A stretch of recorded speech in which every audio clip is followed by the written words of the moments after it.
नमस्कार दोस्तों, स्वागत है आपका इस नए वीडियो में। तो जैसा कि आप जानते हैं कि मैंने कल डिस्कस किया था आपसे डीबीएमएस के बारे में। तो इसका पहला वीडियो है और आज मैं इसका नोट्स लेके आया हूँ जो आपसे डिस्कस करूँगा। और ये बहुत ही सिंपल लैंग्वेज में है। मैंने एआई से थ्रू चैट जीपीटी मैंने इसको जनरेट करवाया है और इसमें डीबीएमएस के बारे में हम पूरा डीप में जानेंगे। तो क्या डीबीएमएस होता है, और नोट्स में बहुत ही सिंपल लैंग्वेज में मैंने एआई से ऐसा प्रॉम्प्ट दिया है कि बहुत ही सिंपल लैंग्वेज में, जिससे आप इजीली समझ सकते हैं कि क्या होता है डीबीएमएस क्या इसका कंपोनेंट्स होते हैं, क्या आर्किटेक्चर है, एंड डेटाबेस के टाइप्स कितने होते हैं, फिर लैंग्वेजेस क्या हैं और एप्लीकेशन क्या है।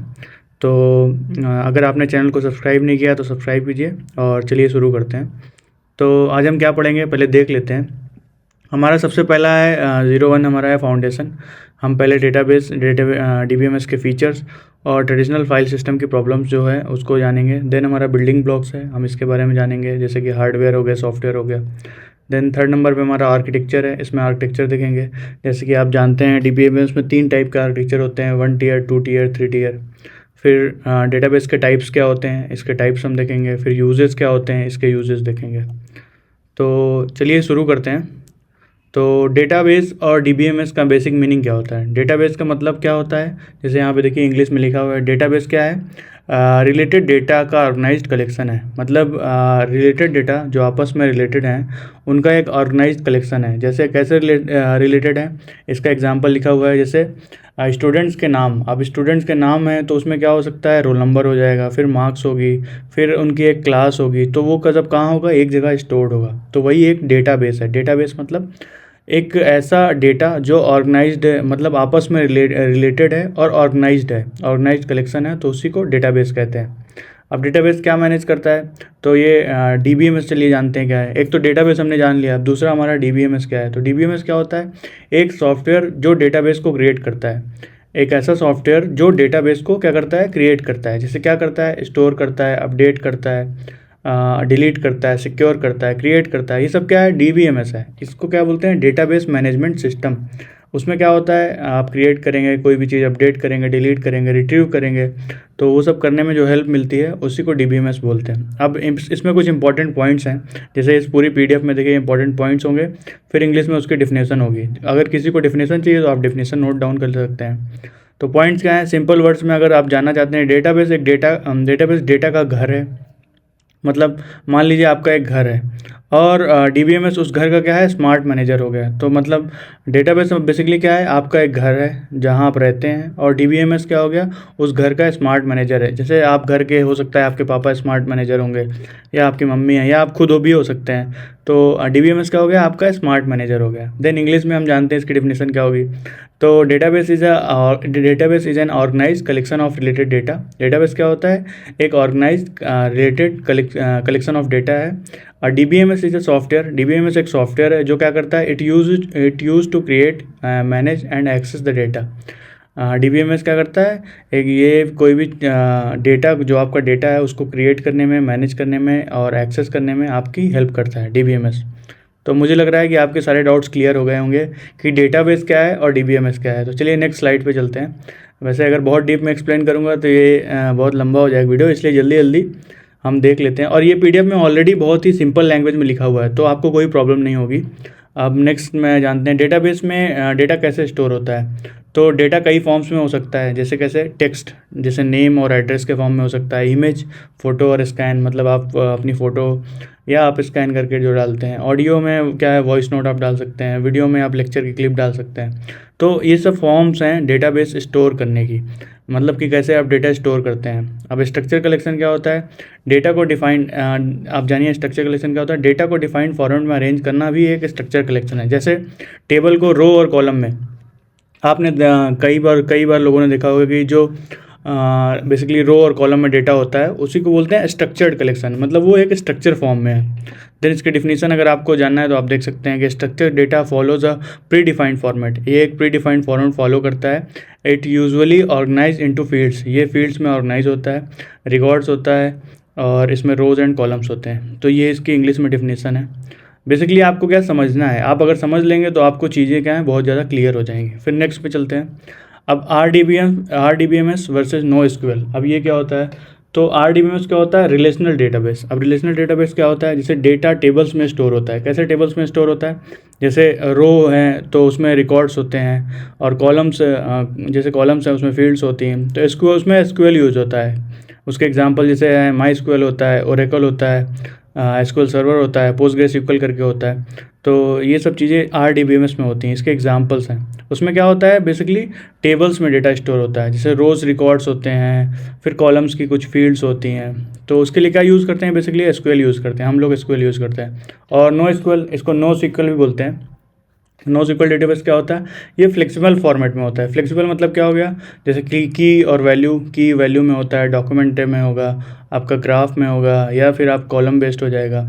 देन लार्ज स्केल होता है और फास्ट चेंजिंग डेटा के लिए यूज़फुल होता है। जो नो सीक्वल होता है वो लार्ज स्केल होता है और फास्ट चेंजिंग डेटा के लिए यूज़फुल होता है। इसके एग्जांपल क्या है? मोंगोडीबी, जैसे मोंगोडीबी हम यूज़ करते हैं। देन हमारा कैसेंड्रा है, कैसेंड्रा भी हम लोग यूज़ करते हैं, वो नो सीक्वल है। डायनमोडीबी है, रेडिस है, ये सब क्या है? नो सीक्वल के एग्जांपल है। आपसे एग्जाम में पूछ सकता है कि RDBMS के क्या क्या एग्जांपल हैं, तो आप ये सारे पॉइंट्स नोट डाउन कर सकते हैं। अब इसके कुछ इंपॉर्टेंट पॉइंट है, नीचे देख लेते हैं कि फिक्स टेबल स्ट्रक्चर चाहिए तो RDBMS। अगर आपको फिक्स टेबल स्ट्रक्चर चाहिए, मतलब जहाँ पे भी आपका जो टेबल का स्ट्रक्चर होगा वो फिक्स होगा, मतलब आप उसमें कोई चेंजेस नहीं कर सकते, तब RDBMS आपकी ज़रूरत होगी।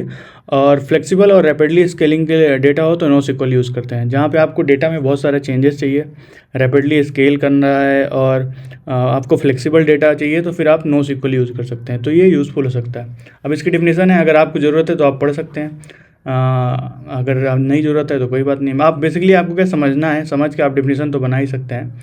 आप लिख सकते हैं जैसे an RDBMS store structure data in related fields while NoSQL database support flexible and non relational data model. तो बहुत ही मतलब सिंपल लैंग्वेज में लिखा हुआ है। आप इसको एग्ज़ाम के पर्पज़ से भी, आपको आने वाले एग्ज़ाम में वो सब बहुत काम आएगा। तो फिर नेक्स्ट है हमारा DBMS काम कैसे करता है। तो जैसे DBMS चलिए जानते हैं। पहले यूज़र्स क्या है? जैसे यूज़र्स हो गए, आप यूज़र्स मतलब जैसे हम हो गए, जो यूज़र्स बेसिकली होते हैं, या यूज़र्स आप सिंपल लैंग्वेज समझिए कि जो भी रिक्वेस्ट करता है, क्वेरी जो रिक्वेस्ट कर रहा है। जैसे स्टूडेंट का कोई पोर्टल है, अब उसमें ऐप्स क्या क्या होते हैं? जैसे स्टूडेंट का पोर्टल है, बैंकिंग ऐप्स है, वेबसाइट है, या एडमिन पैनल हो गया। तो क्या करते, सबसे पहले क्या करते हैं? रिक्वेस्ट करते हैं। हम किसको रिक्वेस्ट करते हैं? DBMS को हमने रिक्वेस्ट किया। रिक्वेस्ट क्या होती है? रीड और राइट होती है। वो डेटाबेस के पास जाती है, डेटाबेस क्या करता है? रीड और राइट करता है। उसके बदले में हमको क्या देता है? रिजल्ट देता है। ये रिक्वेस्ट को क्या प्रोसेस करता है? DBMS बेसिकली हमारा क्या है? रिक्वेस्ट को प्रोसेस करता है, डेटाबेस हमारा रिजल्ट दे देता है, और फिर आउटपुट जो है यूज़र्स के पास जाता है। तो ये एक फ़्लो है। फ़्लो देखिए, सबसे पहले यूज़र्स क्या करता है? यहाँ पे आता है, रिक्वेस्ट करता है, क्वेरी अपनी क्वेरी डाला, रिक्वेस्ट किया, फिर DBMS के पास गया। DBMS क्या करता है? रिक्वेस्ट को प्रोसेस करता है। पूरी जो आपकी रिक्वेस्ट आई है उसको प्रोसेस करेगा, उसको रीड एंड राइट के फॉर्म में प्रोसेस, वो नेक्स्ट डेटाबेस के जाता है। डेटाबेस के पास गया, वो उसको रीड और राइट करेगा, पहले रीड करेगा फिर राइट करेगा। देन उसके बाद डेटाबेस उसको रिवर्ट करता है, क्या, किस फॉर्म में? रिजल्ट के फॉर्म में करता है। ये देखिए यहाँ पे रिजल्ट। अब जब रिजल्ट आ गया तो फिर उसको आउटपुट यूज़र को दिखता है। तो ये एक प्रॉपर फ्लो है, DBMS कैसे काम करता है। अब इसके इंपॉर्टेंट पॉइंट देखिए, जान लेते हैं। यूज़र डायरेक्ट डेटाबेस को हैंडल नहीं करता है। आप डायरेक्टली डेटाबेस को हैंडल नहीं करें। देखिए यहाँ यूज़र है, यहाँ पे डेटाबेस है, तो उसके बीच में क्या हो गया? DBMS, मतलब कि एप्लीकेशन DBMS को रिक्वेस्ट भेजती है, DBMS डेटा से सेफ रिजल्ट लेके आता है। जैसे मान लीजिए आपने यहाँ से यूज़र्स ने DBMS को रिक्वेस्ट भेजी, DBMS ने फिर यहाँ पे डेटाबेस को भेजी, डेटाबेस ने DBMS को रिवर्ट किया, फिर रिवर्ट होकर DBMS जो है यूज़र्स को वापस रिजल्ट या आउटपुट दे देता है। तो ये एक स्ट्रक्चर है, प्रॉपर स्ट्रक्चर। अब इसको देखते हैं। DBMS receive request. DBMS क्या है? रिक्वेस्ट रिसीव करती है, उसको क्वेरी को क्या है? प्रोसेस करती है, फिर एक्सेस करती है and store data and returns control results to users और एप्लीकेशन। मतलब उसको कंट्रोल में रिजल्ट्स जो देती है, वो कंट्रोल रिजल्ट देती है यूजर्स को, जो भी उसको चाहिए होता है। तो ये ऐसा DBMS काम करता है। नेक्स्ट हमारा DBMS के फीचर्स क्या होते हैं। तो डेटाबेस मैनेजमेंट सिस्टम जो होता है उसके कुछ इंपॉर्टेंट फीचर हैं। जैसे क्या है? CRUD मतलब होता है क्रिएट, रीड, अपडेट, डिलीट। मतलब DBMS क्या करता है? आपका कोई भी टेबल जो है उसको क्रिएट करता है, रीड करता है, अपडेट कर सकता है, डिलीट कर सकता है। ये उसके फीचर्स हैं, आप लोग जानिए। इंटीग्रिटी क्या होता है? डेटा को करेक्ट और कंसिस्टेंट रखना, मतलब डेटा को सही रखना, और कंसिस्टेंट मतलब एक कंसिस्टेंस बनाए रखना, मतलब एक कंटिन्यूटी बनाए रखना, तो उसको इंटीग्रिटी बोलते हैं। तो इसके फीचर्स, पहला हो गया हमारा CRUD, दूसरा हो गया इंटीग्रिटी, तीसरा हमारा सिक्योरिटी, मतलब कंट्रोल एक्सेस आपको देता है। तो ये इसके कुछ फीचर्स हो गए हैं। कंकरेंसी क्या होता है? मल्टीपल यूजर्स टुगेदर, एक साथ आप मल्टीपल यूजर्स यहाँ पे इसको DBMS को यूज़ कर सकते हैं। देन ट्रांजेक्शन, मतलब सेफ़ यूनिट फॉर वर्क, ये एक बहुत सेफ़ है काम करने के लिए। देन बैकअप रिकवरी भी आपको यहाँ से मिलती है। तो ये कुछ इंपॉर्टेंट पॉइंट है, आपके एग्जाम में आ सकता है कि DBMS के मेन फीचर्स क्या हैं। तो कुछ ऑप्शन दे देंगे उसमें, कहीं दे देगा कि इंटीग्रिटी है कि नहीं, सिक्योरिटी है कि नहीं, कंकरेंसी है कि नहीं। तो ये आप इसको नोट डाउन कर सकते हैं। इसकी इंग्लिश में डेफिनेशन होती है, DBMS provides data manipulation, integrity, security, concurrency, transaction management and recovery. So these are things provided by DBMS। ये इसके फीचर्स हैं। देन नेक्स्ट है, DBMS से पहले ट्रेडिशनल फाइल सिस्टम था हमारे पास। अब ट्रेडिशनल फाइल सिस्टम में क्या था कि हर एप्लीकेशन अपनी सेपरेट फाइल्स क्या करती है, मेंटेन करती थी। जैसे कि आप लोगों ने देखा होगा कि डेटा मैनुअली सर्च होता था। कैसे मैनुअली? एडिट और शेयर किया जाता था। जैसे मान लीजिए आप कोई पहले स्टूडेंट था, तो स्टूडेंट के जो भी रिकॉर्ड्स होते थे वो मैनुअली student.txt फॉर्म में सेव करता था और फिर उसको शेयर करता था। तो जैसे fis.txt या attendance.txt या CSV, जो भी फॉर्मेट है। इससे प्रॉब्लम क्या होती थी? अब यहाँ पे देखिए प्रॉब्लम क्या है, सेम डेटा का फाइल्स में रिपीट होना। मान लीजिए आप स्टूडेंट के टेबल में कोई चीज़ें हैं और फीस के भी टेबल में सेम चीज़ें हैं। अब क्या है कि उससे क्या है, सेम डेटा रिपीट हो रहा है, तो उससे अपडेट मिस होने पर मिसमैच, पुअर सिक्योरिटी और बैकअप्स की प्रॉब्लम होती थी। ये सारी प्रॉब्लम्स होती थी आपके उसमें क्या बोलते हैं, ट्रेडिशनल फाइल सिस्टम। इसी को अपडेट करने के लिए हमारे पास क्या आया, DBMS आया और डेटाबेस आया। जैसे इंपॉर्टेंट पॉइंट इसमें क्या है कि फाइल सिस्टम छोटे पर्सनल वर्क के लिए तो ठीक है। देखिए यहाँ पे सिंपल भाषा में लिखा है, फाइल सिस्टम छोटे पर्सनल वर्क के लिए तो ठीक हो सकता है, लेकिन शेयर्ड और ग्रोइंग डेटा के लिए DBMS ज़्यादा रिलायबल है। अगर आपके पास शेयर्ड और ग्रोइंग डेटा है, तब आपको किसकी ज़रूरत है? DBMS की ज़रूरत है। A file system stores data in separate files without the centralise management provided by the DBMS। तो फाइल सिस्टम क्या करता था, एक सेपरेट फाइल्स का सिस्टम प्रोवाइड करता था विदाउट सेंट्रलाइज मैनेजमेंट। कोई उसमें सेंट्रलाइज मैनेजमेंट नहीं था, इसीलिए हमने यहाँ पे प्रॉब्लम होती थी पहले क्या बोलते हैं, ट्रेडिशनल फाइल सिस्टम में। फिर नेक्स्ट हमारा फाइल सिस्टम की कॉमन प्रॉब्लम्स क्या हैं? जैसे डेटा रिडंडेंसी। अब ये क्या होता है? रिडंडेंसी का मतलब होता है सेम रिकॉर्ड मल्टीपल फाइल्स में डुप्लीकेट हो रहे हैं। अगर सेम रिकॉर्ड्स जो हैं आपके मल्टीपल फाइल्स में डुप्लीकेट हो रहे हैं, तो फिर आपका ये बहुत बड़ी प्रॉब्लम है। तो ये किस में होता था? आपका फाइल सिस्टम है। देन इनकन्सिस्टेंसी, ये क्या होता है? एक फाइल अपडेटेड, दूसरी फाइल पुरानी, एक फाइल अपडेट। इनकन्सिस्टेंसी मतलब क्या हो गया, एक फाइल अपडेट हो गई लेकिन दूसरी क्या है, पुरानी होती थी। तो इसमें इनकन्सिस्टेंसी बहुत ज़्यादा थी। देन डिफ़िकल्ट एक्सेस, ये क्या होता था, मैनुअल आपको सर्च करना है और आपके उसमें मतलब कि मैनुअल सर्च बहुत स्लो होता है, आप लोग जानते हैं, और एरर प्रोन होता था। तो ये बहुत डिफिकल्ट होता है एक्सेस करने के लिए। देन पुअर सिक्योरिटी, इसका क्या मतलब है? Access control limited. इसमें जो एक्सेस आपका था वो कंट्रोल्ड था, मतलब आपको बहुत ज़्यादा एक्सेस नहीं मिलता था। देन नो कोलैबोरेशन, मतलब मल्टीपल यूजर को सपोर्ट बहुत मुश्किल होता था। नो बैकअप रिकवरी, इसका कोई बैकअप और रिकवरी नहीं था। आप की फाइल खो जाए तो फिर आपका क्या डेटा चला जाता था। तो इसमें डेफिनेशन है, traditional file system commonly suffer from redundancy, inconsistency, then difficult access and weak security and poor recovery. तो ये कॉमन जो फाइल सिस्टम की प्रॉब्लम्स होती थी, ये सारी प्रॉब्लम्स है, आपको ये पूछ सकता है। फिर नेक्स्ट हमारा है file system versus DBMS comparison. आप एक बार कर लेते हैं। फाइल सिस्टम में क्या होता है? स्ट्रक्चर होता है, इसमें सेपरेट फाइल्स होती हैं, रिडंडेंसी ज़्यादा चांसेस है, क्वेरी मैनुअल लिमिटेड है, ये फाइल सिस्टम में होता है। कंसिस्टेंसी क्या है? मेंटेन करना बहुत डिफिकल्ट होता है। सिक्योरिटी बेसिक्स होती है। शेयरिंग क्या है? लिमिटेड। ये हमने पिछली वाली जो स्लाइड में डिस्कस किया वही सेम है। अब DBMS क्या हो जाएगा? वो सेंट्रल डेटाबेस हो जाएगा, इसमें कंट्रोल हो जाएगा, रिडंडेंसी। आपकी क्वेरी क्या है? एफिशिएंट क्वेरी प्रोसेसिंग हो जाएगी। देन रूल्स और कंस्ट्रेंट से बेटर हो जाएगा, और आपकी सिक्योरिटी क्या है? रोल्स और परमिशन से लॉगिन हो जाएगी। देन शेयरिंग क्या है? लिमिटेड हो जाएगी, इसमें मल्टी यूज़र सपोर्ट है। आपका DBMS में क्या है? Multi user support. तो DBMS क्या ऑफर करता है? सेंट्रलाइज कंट्रोल ऑफर करता है, एफिशिएंट क्वेरी ऑफर करता है, कंसिस्टेंसी ऑफर करता है, सिक्योरिटी करता है, मल्टी यूज़र एक्सेस को ये ऑफर करता है। Compared with the file system, compare to file system DBMS is much more better. Then next है हमारा कंपोनेंट्स ऑफ DBMS। अब DBMS के कंपोनेंट्स क्या होते हैं? तो देखिए यहाँ पे पहला है हमारा हार्डवेयर हमारा फिजिकल डिवाइस जो होती है वो कंपोनेंट्स है। देन सेकंड नंबर पे हमारा सॉफ्टवेयर, जैसे कि DBMS सपोर्टिंग प्रोग्राम जो होते हैं वो हमारा कंपोनेंट्स है। देन डेटा में क्या आएगा? रिकॉर्ड्स और मेटा डेटा आएगा। प्रोसीजर्स, उसमें क्या है? रूल्स एंड इंस्ट्रक्शन है।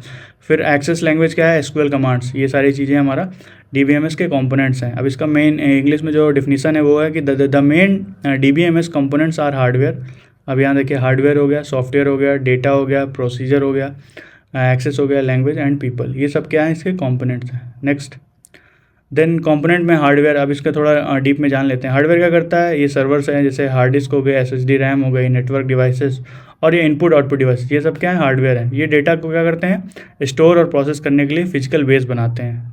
और इसका एग्जांपल आप देख लीजिए, जैसे पर्सनल कंप्यूटर का एसएसडी जो है डेटा स्टोर करता है, रैम प्रोसेसिंग फास्ट करती है, नेटवर्क डिवाइस रिमोट यूजर्स को कनेक्ट करता है। तो ये सब क्या है, इसके एग्जांपल्स हैं। फिर हार्डवेयर के बाद इसके आप इसको देख सकते हैं, इसमें कुछ इंपॉर्टेंट पॉइंट्स भी देख सकते हैं और यहाँ पे जो लिखा है आप इसको इजीली नोट डाउन भी कर सकते हैं अपनी नोट्स के लिए। तो मैं नेक्स्ट पे चलता हूँ, नहीं तो वीडियो बहुत लंबा हो जाएगा। देन सॉफ्टवेयर क्या करता है, सॉफ्टवेयर क्या करता है, डीबीएमएस सॉफ्टवेयर, माई सिक्वल, ओरेकल, ये हमारे डीबीएमएस सॉफ्टवेयर हैं। जैसे पोस्टग्रेसक्यूएल होता है, एसक्यूएल सर्वर जैसे टूल है। अब सपोर्टिंग सॉफ्टवेयर क्या होता है, जैसे ऑपरेटिंग सिस्टम, नेटवर्क्स और एप्लीकेशन सॉफ्टवेयर टूल्स, ये सपोर्टेड सॉफ्टवेयर है। मेन वर्क क्या होता है, एसक्यूएल को इंटरनल ऑपरेशन में ट्रांसलेट करके डेटा मैनेज करना होता है। तो सॉफ्टवेयर कंपोनेंट यूज़र की डिमांड को समझकर डेटाबेस इंजन से क्या करता है, एक्चुअल वर्क करवाता है। तो ये हमारा इंपॉर्टेंट पॉइंट था। देन थर्ड है हमारा डेटा और मेटा डेटा। अब ये क्या करता है, ऑपरेशनल डेटा, जैसे मान लीजिए एक्चुअल यूज़र डेटा है, एग्जांपल कोई ले लीजिए, जैसे स्टूडेंट है, स्टूडेंट में नेम, एज, मार्क्स, फीस और अटेंडेंस हो गया। तो ये क्या हो गया, आपका ऑपरेशनल डेटा हो गया। मेटा डेटा क्या होता है, डेटा के बारे में डेटा। मेटा डेटा मतलब डेटा के बारे में डेटा, जैसे कि इसका कॉलम हो गया, नेम हो गया, कॉलम नेम, जैसे मान लीजिए column name, data type, size, created time और कंस्ट्रेंट्स जो होते हैं, तो वो क्या है, मेटा डेटा हो गया, उसको बोलते हैं डेटा अबाउट डेटा। जैसे इंपॉर्टेंट पॉइंट इसमें है कि टेबल के अंदर स्टोर्ड रिकॉर्ड्स ऑपरेशनल डेटा है, टेबल का डिज़ाइन, टेबल का जो डिज़ाइन है और डेटा टाइप्स मेटा डेटा है। ठीक। देन 4 है हमारा प्रोसीजर्स। अब प्रोसीजर क्या होता है, डीबीएमएस यूज़ करने का फिक्स रूल्स और इंस्ट्रक्शन। अब मतलब डीबीएमएस यूज़ करने का जो फिक्स रूल होता है और इंस्ट्रक्शन जो होता है वही प्रोसीजर होता है। जैसे डीबीएमएस सेटअप और कॉन्फ़िगरेशन, इसमें क्या होता है प्रोसीजर में, यूज़र लॉगिन लॉगआउट प्रोसेस होता है, डेटा वैलिडेशन के रूल्स होते हैं, बैकअप और रिकवरी होता है, देन एक्सेस कंट्रोल पॉलिसी होती है और रिपोर्ट जनरेशन प्रोसेस होते हैं। तो ये सब क्या है, प्रोसीजर्स के फीचर्स हैं। जैसे कि ये इंपॉर्टेंट पॉइंट, प्रोसीजर इंश्योर करता है कि अलग अलग यूजर्स भी सिस्टम को कंसिस्टेंट और सिक्योर मेथड से यूज़ करें। जैसे कि इसकी डेफिनेशन जो बनेगी वो ये होगी कि procedure are documented rules for operating secure, backing up and recovering a database system. तो डीबीएमएस बेसिक प्रोसीजर क्या करता है, डीबीएमएस को यूज़ करने का एक फिक्स रूल है और एक इंस्ट्रक्शन देता है। अब कंपोनेंट्स ऑफ डेटाबेस, इसके कंपोनेंट्स जो डेटाबेस के क्या हैं, डेटाबेस एक्सेस लैंग्वेज, जैसे कि इसमें क्या होता है डेटाबेस, इसको डीएएल बोलते हैं। इसके कंपोनेंट क्या है, जैसे कि डेटाबेस के साथ इंटरेक्ट करने का कमांड्स, जैसे एसक्यूएल सबसे कॉमन एग्जांपल है। अब ये क्या करता है, क्रिएट करता है। क्रिएट मतलब क्या है, स्ट्रक्चर बनाओ। सेलेक्ट मतलब डेटा को रीड करो। इंसर्ट मतलब न्यू डेटा ऐड करो। अपडेट मतलब डेटा चेंज करो। डिलीट मतलब डेटा को डिलीट करो या हटा दो।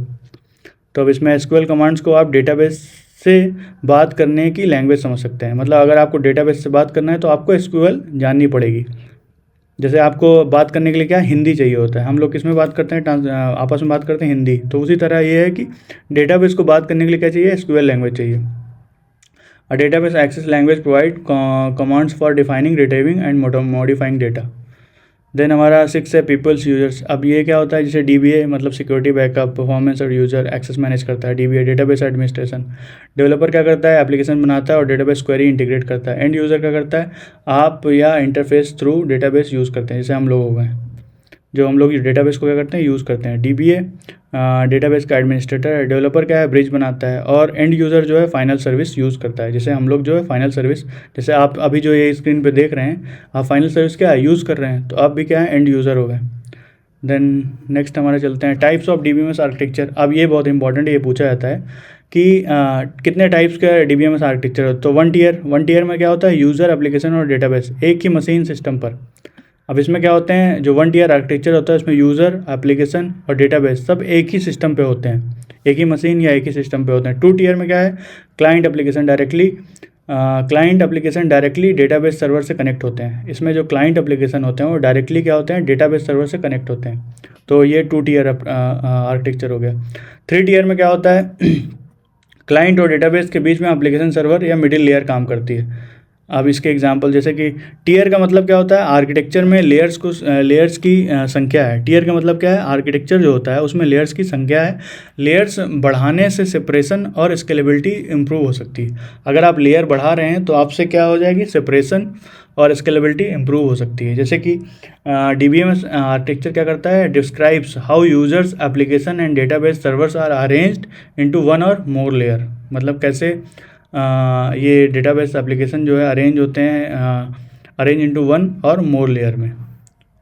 अब नेक्स्ट है हमारा 1TR आर्किटेक्चर। ये कैसे काम करता है, यूज़र प्लस ऐप, जैसे मान लीजिए आपके पास है तो सेम लोकल मशीन पे आप रन कर सकते हैं। जैसे कि आप इसको डायरेक्ट एक्सेस करते हैं, जैसे मान लीजिए आपने कोई अपने सिस्टम में लोकल डेटाबेस क्रिएट किया है तो आप उसको डायरेक्ट एक्सेस कर रहे हैं, तो उसको वो क्या हो गया आपका, वो 1TR आर्किटेक्चर हो गया है। जैसे 1TR में यूज़र मशीन पर एप्लीकेशन और डेटाबेस दोनों यूज़ करता है। इसका एग्जांपल है कि जैसे लोकल हो गया या लोकल एक्सेल, जो एक्सेल फाइल आप यूज़ करते हैं वो 1TR आर्किटेक्चर है। जैसे access style, stand alone work, ये सब क्या है, 1TR आर्किटेक्चर इसको बोलते हैं। जैसे इसकी डेफिनेशन होती है कि इन 1TR आर्किटेक्चर the user interface application and database operate on the same system.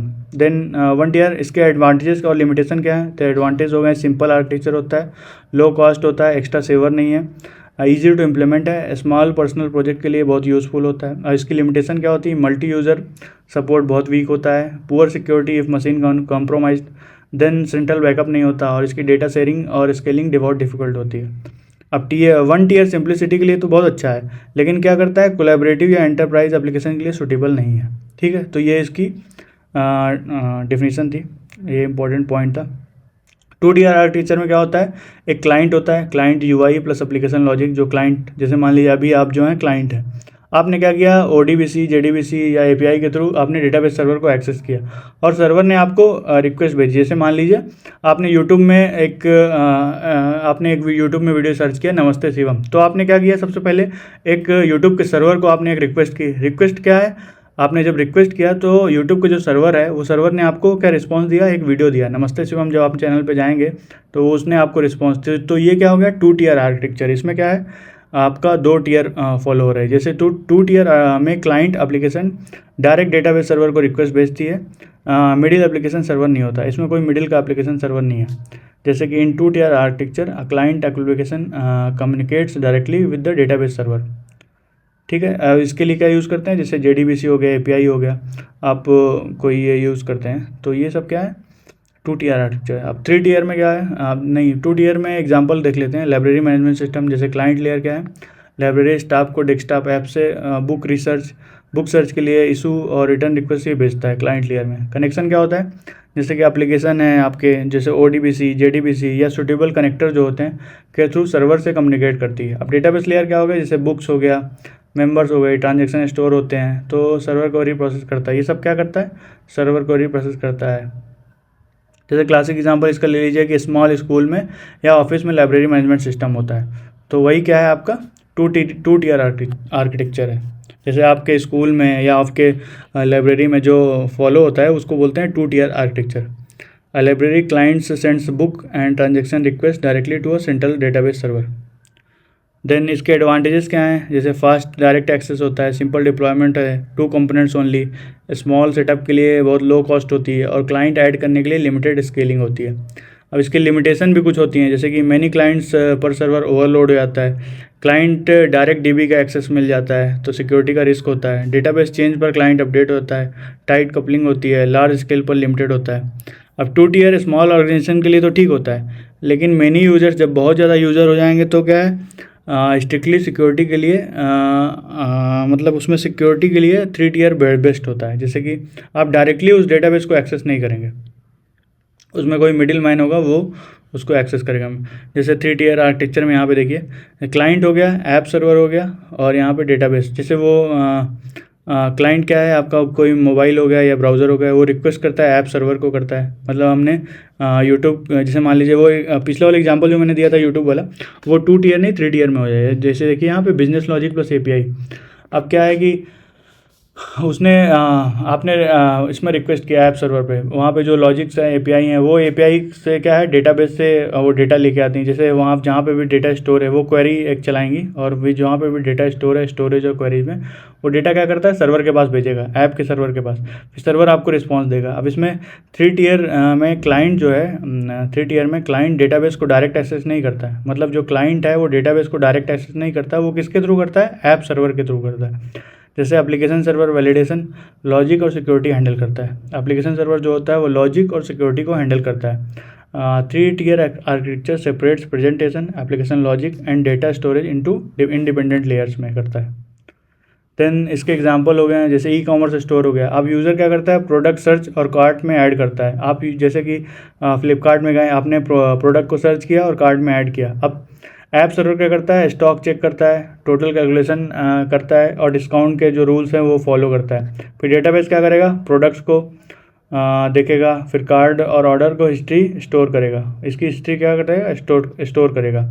अब ई कॉमर्स स्टोर में ब्राउज़र सिर्फ यूआई है, एप्लीकेशन सर्वर रूल्स अप्लाई करता है, डेटाबेस परमानेंट रिकॉर्ड्स स्टोर करता है। ठीक। देन इसके एडवांटेज क्या होते हैं, इसमें बेटर स्केलेबिलिटी, मिडिल लेयर से डेटा इंटीग्रिटी होती है, क्लाइंट को डायरेक्ट डीबी का एक्सेस नहीं होता, बिजनेस लॉजिक सेंट्रलाइज होता है। लार्ज वेब ऐप्स के लिए यही होता है, जैसे फ्लिपकार्ट है, अमेजन है, ये सब क्या यूज़ करते हैं, 3 टियर आर्किटेक्चर ही यूज़ करते हैं। इसके कुछ लिमिटेशन होती हैं, जैसे आर्किटेक्चर बहुत कॉम्प्लेक्स होता है, एक्स्ट्रा नेटवर्क कम्युनिकेशन होता है, 2 टियर से रिस्पॉन्स स्लो हो सकता है, मल्टीपल सर्वर का कॉस्ट होता है, स्किल मैनेजमेंट रिक्वायर, इसके लिए स्किल आपको ज़रूरी होता है। देन 3 टियर का major benefit separation of concern है, ट्रेड ऑफ कॉम्प्लेक्सिटी और इंफ्रास्ट्रक्चर कॉस्ट है। इसका कॉस्ट बहुत ज़्यादा आता है। अब यहाँ पे देखिए एक कॉमन डिफरेंस है, जैसे कि कनेक्ट 1 टियर हो गया, 2 टियर हो गया, 3 टियर हो गया। अब इसमें कनेक्शन क्या है, लोकल है। इसमें लोकल आप मशीन से मशीन कर रहे हैं, इसमें क्लाइंट से डेटाबेस कर रहे हैं। अब इसमें क्लाइंट से ऐप कर रहे हैं, ऐप टू डेटाबेस जाता है। सिक्योरिटी सबसे हाई किस में होगी, 3 टियर में। फिर स्केलेबिलिटी सबसे हाई भी इसमें ही होगी, कॉम्प्लेक्सिटी भी इसकी हाई होगी। और बेस्ट यूज़ किस में, वेब एंटरप्राइज में इसमें हो जाएगा, स्मॉल ऑर्गेनाइजेशन के लिए 2 टियर हो जाएगा, पर्सनल के लिए आपका ये वाला हो जाएगा। अब मेजर टाइप्स ऑफ डेटाबेस, अब इसके क्या है, रिलेशनल डेटाबेस होते हैं। जैसे रिलेशनल में क्या हो जाएगा, आपका जो डेटा होगा टेबल्स के फॉर्म में होगा। नो सिक्वल में क्या है, फ्लेक्सिबल मॉडल, मतलब यहाँ किसी भी फॉर्म में हो सकता है, यहाँ पर डेटा जो है फ्लेक्सिबल फॉर्म में होगा। देन ऑब्जेक्ट ओरिएंटेड में क्या होता है, ऑब्जेक्ट्स होते हैं। हायरार्की में क्या होता है, ट्री होती है। नेटवर्क्स में क्या है, ग्राफ लाइक लिंक्स होते हैं। और क्लाउड में क्या होता है, मैनेज ऑनलाइन, ये ऑनलाइन मैनेज होता है। Database types are classified by their data model, relationship, storage structure and deployment method. Then relational database management system क्या होता है, आरडीबीएमएस। ये होता है कि डेटा रोज़ और कॉलम्स वाली टेबल्स में होता है। जो रिलेशनल डेटाबेस पे होता है उसमें डेटा जो होता है रो और कॉलम्स वाली टेबल्स में होता है। प्राइमरी की रो को यूनिकली आइडेंटिफाई करता है। प्राइमरी की जो होता है वो रो को यूनिकली आइडेंटिफाई करता है। यूनिक मतलब यूनिक की मतलब कि ऐसी कोई जो सेम नहीं है। फॉरेन की टेबल्स को कनेक्ट करती है। फॉरेन की का काम क्या होता है, टेबल को कनेक्ट करना, और एसक्यूएल क्वेरी इसमें यूज़ होती है। अब इसके एग्जांपल्स क्या हैं, जैसे माई सिक्वल हो गया, ओरेकल हो गया, एसक्यूएल सर्वर हो गया, पोस्टग्रेसक्यूएल हो गया, तो ये बैंकिंग हो गया, स्टूडेंट्स रिकॉर्ड हो गया, तो स्ट्रक्चर बिजनेस लाइक डेटा के लिए ये सब यूज़ होते हैं। अब आरडीबीएमएस टेबल स्ट्रॉन्ग चॉइस है जब आपका डेटा स्ट्रक्चर्ड हो और रिलेशनशिप ट्रांजेक्शन और इम्पोर्टेंट हो। ठीक है, तो इसके लिए हम आरडीबीएमएस यूज़ करते हैं। नो सिक्वल क्या है कि इसमें डेटाबेस जो इसमें जो डीबीएमएस होता है वो स्ट्रिक्ट टेबल स्ट्रक्चर नेसेसरी नहीं है। जैसे की वैल्यू डॉक्यूमेंट हो गया, आपका ग्राफ हो गया, कॉलम फैमिली मॉडल्स हो गया, सपोर्ट करता है। और रैपिड स्केल और सेमी स्ट्रक्चर डेटा के लिए ये बहुत यूज़फुल होता है। इसके एग्जांपल हैं जैसे मोंगो डीबी हो गया, कैसेंड्रा हो गया, डायनामो डीबी हो गया, रेडिस हो गया। ये सब रियल टाइम ऐप्स हैं, कंटेंट्स हैं, लार्ज डिस्ट्रीब्यूटेड सिस्टम और फ्लेक्सिबल स्कीमा होते हैं। इसका नो सिक्वल का मतलब होता है एसक्यूएल बिल्कुल नहीं, मतलब उसमें इसका मतलब है एसक्यूएल बिल्कुल नहीं होगा, ऐसा ज़रूरी नहीं होता है। ज़रूरी नहीं कि इसमें एसक्यूएल बिल्कुल नहीं होगा, एसक्यूएल तो होता ही है। Main idea non relational and flexible data model को रखना होता है, इनका मेन आइडिया है। थर्ड हमारा है कि object oriented and hierarchical dB. अब इसमें ऑब्जेक्ट ओरिएंटेड में क्या होता है, प्रोग्रामिंग ऑब्जेक्ट के फॉर्म में डेटा स्टोर करते हैं, जैसे कि कॉम्प्लेक्स डेटा टाइप्स और रियल वर्ल्ड मॉडलिंग के लिए। Example object dB and DB4 हो। और हायरार्किकल में क्या होता है कि ट्री स्ट्रक्चर होता है, इसमें हर चाइल्ड का एक पेरेंट होगा, पेरेंट के मल्टीपल चिल्ड्रन हो गए, और फिक्स हायरार्की के लिए एफिशिएंट होगा। एग्जांपल इसका IBS हो गया, IMS हो गया। इसका इम्पॉर्टेंट पॉइंट ये है कि ऑब्जेक्ट ओरिएंटेड प्रोग्रामिंग ऑब्जेक्ट को प्रिजर्व करता है। हायरार्किकल DB में पेरेंट चाइल्ड ट्री को फॉलो करता है। ठीक है, अब नेक्स्ट हमारा network and cloud database. Network क्या करता है, रिकॉर्ड्स के मल्टीपल पेरेंट्स हो सकते हैं, जैसे कि many to many link supports को करना, many to many link support करना, कॉम्प्लेक्स रिलेशनशिप के लिए इसके एग्जांपल हैं जैसे IDS एंड टर्बल इमेज। ये सब क्या है, इसके एग्जांपल है। ये नेटवर्क डेटाबेस है। क्लाउड डेटाबेस क्या होता है, क्लाउड आप लोग सब जानते हो, जैसे AWS हो गया, एज्योर हो गया, गूगल क्लाउड है, उस पर होस्टेड जो चीज़ें होती हैं ऑन डिमांड स्केल। जैसे इसकी क्या है कि बैकअप्स है, अवेलेबिलिटी है और रिमोट एक्सेस है। जैसे इसके एग्जांपल हैं Amazon, RDS, Atlas, cloud school. तो ये सब इसके एग्जांपल्स हैं। इसमें network model graph like relationship data देता है, जैसे क्लाउड डेटाबेस डिप्लॉयमेंट और मैनेजमेंट को ऑनलाइन सर्विस बना देता है। अब types of DBMS language. DBMS की लैंग्वेज कितनी टाइप्स की होती हैं, जैसे DDL हो गया। DDL में क्या होता है, ये स्ट्रक्चर इसमें डिफाइन होता है। अब इसमें डेटा डेफिनेशन लैंग्वेज को बोलते हैं। इसमें क्रिएट होता है, आल्टर होता है, ड्रॉप होता है, ट्रंकेट। तो ये आपसे एग्जाम में पूछ सकता है कि DDL में क्या क्या होता है। पहले तो आप DDL में क्या होगा, स्ट्रक्चर को डिफाइन होता है। अब इसमें क्रिएट होगा, ऑल्टर होगा, ड्रॉप होगा, truncate. DML data manipulation language, इसमें मैनिपुलेट आप कर सकते हैं, जैसे कि डेटा को चेंज कर सकते हैं, insert, update, delete. Then DCL में क्या होता है कि परमिशन इसमें परमिशन की चीज़ें होती हैं, जैसे कि आप ग्रांट दे सकते हैं। ग्रांट मतलब परमिशन देना, रिवोक मतलब कि आप रिवोक कर लीजिए चीज़ों को।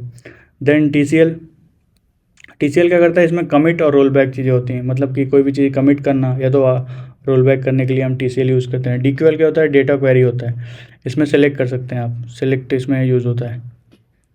तो एग्ज़ाम शॉर्टकट इसमें DDL structure, DML data, DCL control, TCL transaction के लिए होता है और DQL क्वेरी के लिए होता है। ये इसके इंपॉर्टेंट पॉइंट था।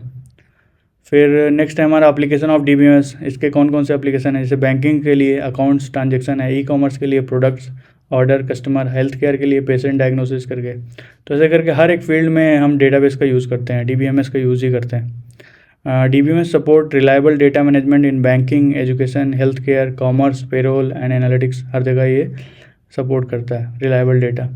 अब DBMS इंपॉर्टेंट क्या होता है, तो इसमें इंपॉर्टेंट इसलिए होता है कि डेटा ऑर्गेनाइज होता है, सिक्योरिटी प्रोवाइड करता है, एक्यूरेसी देता है, मल्टी यूज़र को सपोर्ट करता है, इंसाइट्स हैं, स्केलेबिलिटी है। स्केलेबिलिटी मतलब कि ग्रोइंग यूज़र्स बढ़ते रहते हैं, डेटा और मल्टीपल जो यूज़र्स आते हैं उनको सपोर्ट करता है।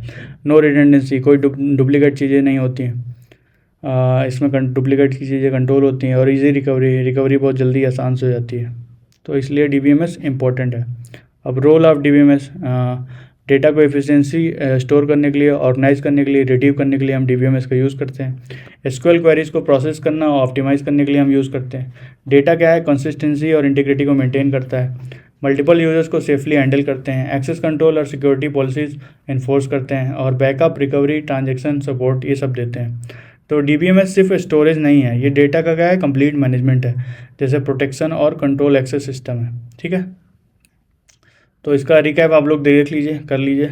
मैंने आपको सारा डीप में बता दिया है।